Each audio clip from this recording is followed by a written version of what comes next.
from an elderly couple who spent years enforcing unwritten neighborhood rules, only to be blindsided when their own pettiness came back to haunt them, to a homeowners association president whose obsession with control led her straight into a courtroom. These are the stories of Karens who pushed too far only to pay the ultimate price. But let's begin with one who thought a quick grab-and-deny routine would keep her in the clear. What followed? Let's just say she didn't stick around long enough to make the same mistake twice. It was a quiet Tuesday afternoon when my package was delivered. The truck arrived at 1:37 p.m., stopping briefly in front of my house before the driver stepped out, placed a small brown box on my porch, and took a quick proof of delivery photo. Within seconds, the truck was gone, leaving behind nothing but the faint hum of its engine disappearing down the street. At the time, I wasn't home. I had left earlier in the day, knowing I had a package coming, but assuming it would be safe for a few hours. The neighborhood was generally peaceful, filled with families who took pride in their well-maintained lawns and neatly trimmed hedges. Yet, there was always an undercurrent of tension, a sense that not everyone was as friendly as they pretended to be. At 1:42 p.m., my door cam captured a familiar figure walking up my front steps. She didn't hesitate, didn't look nervous, and certainly didn't act like she was making a mistake. Karen Wilkins reached down, lifted my package, and casually strolled away as if it belonged to her. Karen had lived 2 houses down for as long as I had been in the neighborhood. She considered herself the unofficial enforcer of all things related to property appearance, noise levels, and HOA guidelines. Complaints about trash bins left out too long, fences that didn't match the approved color scheme, or Christmas decorations staying up past January often led back to her. She had an opinion on everything and shared it freely, whether anyone asked or not. By the time I pulled into my driveway at 5:30 p.m., the package was gone. I expected to see it sitting on my porch where the driver had left it, but there was nothing. At first, I assumed the delivery had been delayed or maybe placed somewhere out of sight. I checked around the bushes, near the garage, and even in the mailbox. The sinking feeling in my gut only worsened as I scrolled through my delivery notifications, confirming that the package had, in fact, arrived hours ago. With a growing sense of frustration, I opened my phone's security app and pulled up the footage. Within seconds, the answer appeared on the screen. Karen Wilkins. Floral blouse, oversized sunglasses, marching up my steps like she owned the place, bending down and walking away with my package in hand. She hadn't even bothered to glance at the camera. At 5:45 p.m., I walked down the street and knocked on her door. It took longer than expected for her to answer, but when she did, she barely opened the door more than a few inches. The reflection of the setting sun bounced off her ever-present sunglasses as she leaned just far enough forward to acknowledge me. I asked her about the package. Her response was immediate. She hadn't seen anything. She suggested that maybe someone else took it or that it had been misplaced. There was a brief mention of teenagers lurking around earlier, a classic attempt to shift suspicion elsewhere. I let her speak, watching as she feigned confusion, pretending to rack her brain for any possible explanation other than the truth. Then, without saying a word, I pulled out my phone and pressed play on the footage. Her demeanor changed instantly. A forced laugh escaped her lips, followed by a quick dismissal. That couldn't possibly be her. The footage was blurry. Lots of people wore floral prints.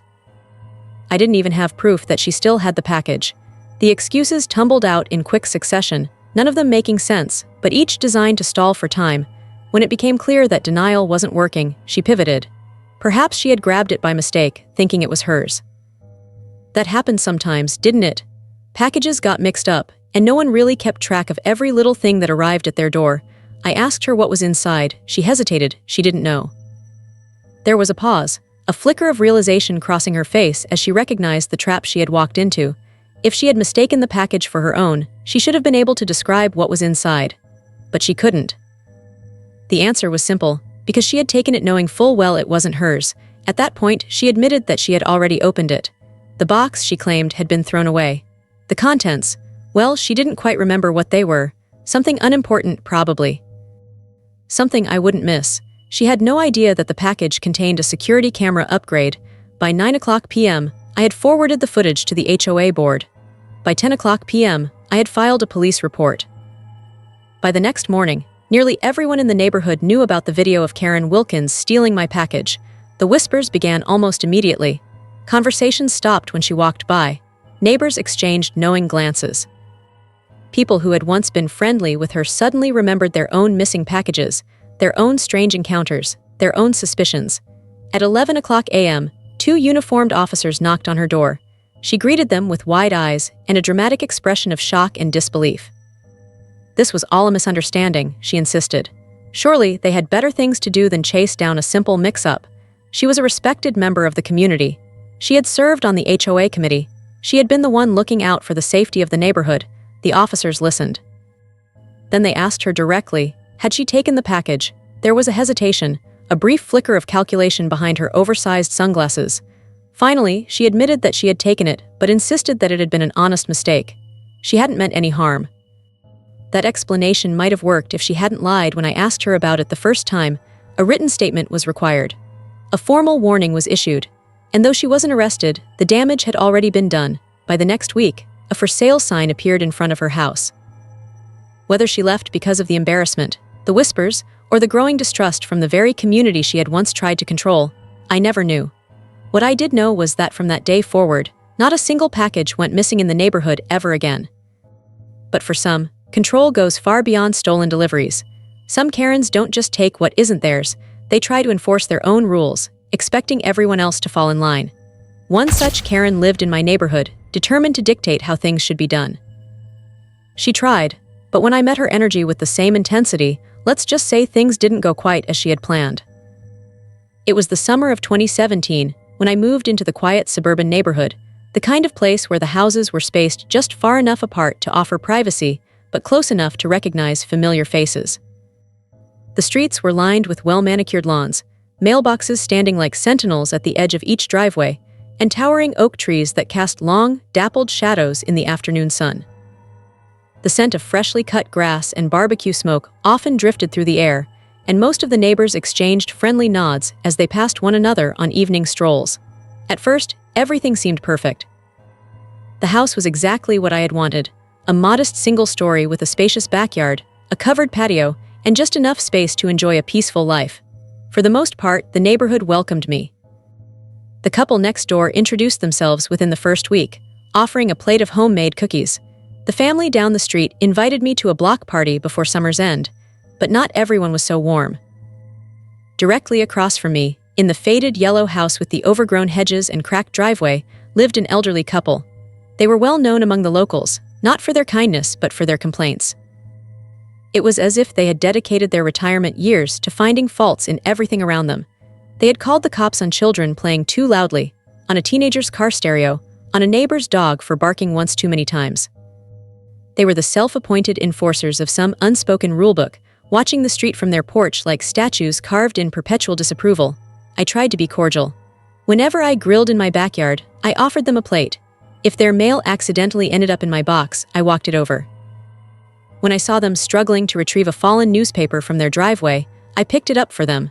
But nothing I did seemed to change the way they looked at me, like I was a trespasser in their perfect little world. It wasn't long before I noticed the small sign staked into their front yard, warning that the grass had been recently treated. The lettering was faded from the sun, and the plastic edges were curling. Each time I mowed my lawn, I would see the sign withering away, a forgotten relic. Out of habit, I would pick it up and toss it for them, assuming they had simply overlooked it. It was a small gesture, one I had done since moving in, without a second thought. That day was no different. The air was thick with humidity as I guided my mower across the lawn, the sound drowning out the distant chirping of cicadas. When I finished, I walked over, plucked the brittle sign from their yard, and tossed it in my trash bin. 45 minutes later, a sheriff's deputy was knocking on my door. When I opened it, I was met with the sight of a uniformed officer standing under the shade of my porch. Behind him, the elderly couple sat on their usual perch, whispering to one another, their wrinkled faces twisted in satisfaction. The deputy wasted no time. "Sir, your neighbors called to report a dispute regarding their property." I blinked, confused. "A dispute?" He crossed his arms, shifting his weight. "They claim you removed a sign from their yard. Is that true?" It took me a moment to realize what he was referring to. "The little pesticide sign?" I asked. "Yeah, I threw it out. It was falling apart." The deputy's expression didn't change. "They said they didn't give you permission to remove it." I turned my head slightly, glancing across the street. The couple sat motionless, their eyes fixed on me like vultures waiting for a carcass to stop twitching. The absurdity of the situation settled in. Here I was, standing on my own porch, being questioned over a piece of sun-bleached plastic. The deputy sighed, rubbing his forehead. "Look, this is obviously not a major issue, but they're adamant that they want the sign put back." I exhaled sharply and nodded. Fine, if it makes them happy. I walked to my trash bin, retrieved the sign, and stuck it back into the patchy grass of their lawn. The couple muttered something I couldn't hear before shuffling inside, their self-righteous victory achieved. The deputy gave me a look, one that said he knew how ridiculous this was, but it wasn't his job to take sides. With that, he left, and peace returned to the neighborhood, at least for the moment. That night, as the streetlights cast long, eerie shadows, I sat on my porch, staring at the sign standing awkwardly in their lawn. It had been there for 2 weeks past the treatment date. If there was one thing I knew about this neighborhood, it was that the HOA had strict rules about yard signs. No political statements, no advertisements, nothing left out for extended periods. If the couple wanted to play by the rules, I'd play too. I took a picture of the sign and submitted it to the HOA as a violation. Days passed. The sign remained. The couple sat on their porch each evening, whispering in hushed tones, throwing glances in my direction. I wondered if they knew what was coming. Then, one morning, a letter arrived in their mailbox. I watched from my window as the old man tore it open, his bony fingers gripping the paper tightly. His eyes scanned the words, his face slowly shifting from smug satisfaction to something colder, something bitter, a fine. It wasn't a large one, but it was enough. Enough to remind them that the same rules they weaponized against the neighborhood could be used against them. The next day, the sign was gone. I never heard another complaint from them after that. They still watched, still sat in their usual spots, but something had changed. Perhaps they realized their reign of petty grievances had limits, or maybe they were just waiting for the next opportunity. Either way, I was ready. I had dealt with my share of self-appointed rule enforcers, people who believed their authority reached further than it did. The elderly couple had tried to control what I did on my own land, hiding behind paperwork and technicalities, at first, but not everyone plays by those rules. Some don't just want control, they take matters into their own hands. That became clear when my RV vanished overnight. Not stolen. Not missing. Just taken. And the note left in its place. It made one thing certain, this wasn't a mistake. But before we dive into the story, we invite you to subscribe to the channel. Your support helps us bring more voices on board and share even more unforgettable stories like this one. Now, let's get back to the mystery surrounding Karen, whose obsession with control led her straight into a courtroom. It was a still morning, the kind where the air sat heavy over the fields, and the only sound was the distant hum of insects waking with the sun. The farm stretched wide, rows of green breaking into open pastures, and just beyond, the neighborhood of identical houses, homes with neat lawns, driveways spotless, and rules that held tighter than a steel fence. I never cared much for that side of town. The homeowners association ran it like a kingdom, dictating the height of mailboxes and the acceptable shades of exterior paint. They hated the farm, hated the smell, the dust, the livestock, the reminders of a world that didn't need their polished sidewalks and manicured flower beds. But they tolerated me, mostly because they couldn't do anything about it. That changed when I bought the RV. It wasn't just any RV, it was my escape. After years of working the land without a break, after a cancer diagnosis that put life into sharp focus, I realized how little I had seen beyond this place. I wasn't about to sell the farm, I had too much history here, but I wanted the option to leave when I pleased. I parked the RV beside the barn, the sun catching on its fresh paint. It was a symbol of something new, a little freedom. The HOA noticed immediately.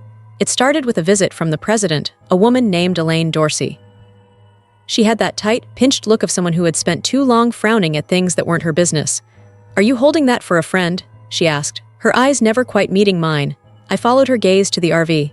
"Nope, it's mine," she sniffed. "You know, we have strict guidelines against eyesores like that. Brings down the neighborhood, makes us look, well, a certain way." I let the silence drag. "A certain way, you know, low class like rednecks." I folded my arms, feeling the heat of the sun and of something deeper, something simmering. "Elaine, I'm not in your HOA. I don't have to follow your rules." Her lips pressed into a thin line. "It affects the people who are members. We have a community standard." "And yet," I said, slow and deliberate, "I've only heard compliments. You're the only one complaining." Her hands clenched. "You need to move it." "Not happening." She gave me a long, measured look, then turned and walked off, her heels clicking against the pavement. I should have known that wasn't the end of it. The RV was gone the next morning. At first, I thought maybe someone had stolen it. But the padlock on the gate was intact, and there were no tracks in the dirt except for the kind that a tow truck would make. A note in my mailbox confirmed it. Removed for violation of HOA regulations. Contact for retrieval. I stood there for a long time, the paper crinkling between my fingers. I had expected pushback, sure, but outright theft. That was a new level of bold. I called the number on the note. The voice on the other end belonged to a tow yard employee who seemed confused when I explained the situation. Wait, you're saying it wasn't broken down? The paperwork said it was abandoned, leaking fuel, a hazard. I exhaled sharply. No, it was brand new, parked on my own property. There was a pause. Then, hesitantly, I think they already crushed it. The words sat heavy. They what? They scrapped it. Yesterday, we were told it was unsafe and the owner, well, the HOA authorized it. The rage was cold, controlled. I thanked the guy, hung up and got in my truck. I didn't go to Elaine. I went straight to a lawyer. The courtroom smelled like old paper and dust. Elaine sat across from me, poised and confident, her lawyer beside her. She had likely dealt with complaints before. Parking violations, fence disputes. She thought this was the same. It wasn't. The judge listened as my lawyer laid out the facts. I was not a member of the HOA. The RV was on my private property. It was taken without consent and destroyed. Elaine's lawyer tried to spin it. It was a neighborhood concern. The judge held up a hand. Did the plaintiff break any local laws? Silence. The judge turned to Elaine. Do you have any proof that the vehicle was a hazard? More silence. The verdict was clear. Elaine was ordered to pay the full value of the RV. But that wasn't the worst of it. Theft was theft. And when it involved something worth as much as an RV, it wasn't just a civil issue, it was criminal. Elaine's face drained of color when the judge announced that she would be facing charges. The neighborhood buzzed with gossip. The HOA tried to distance itself from her, claiming she had acted alone. Maybe they were telling the truth. Maybe they weren't. Either way, her reign was over. I used the settlement money to buy an even bigger RV, a gleaming, top-of-the-line model with every luxury I could fit into it. And when Elaine was released, when she returned to her house with a criminal record that made her ineligible to hold her precious position of power, I made sure she saw it, parked right where the old one had been. A monument to her failure, and the best part. She couldn't do a damn thing about it. Thank you for diving into this wild ride of HOA madness and well-deserved karma. Some people think they can wield power unchecked, but as we've seen, justice has a way of finding them. Stick around for more outrageous confrontations, jaw-dropping twists, and satisfying victories. After all, every story has a reckoning waiting just around the corner.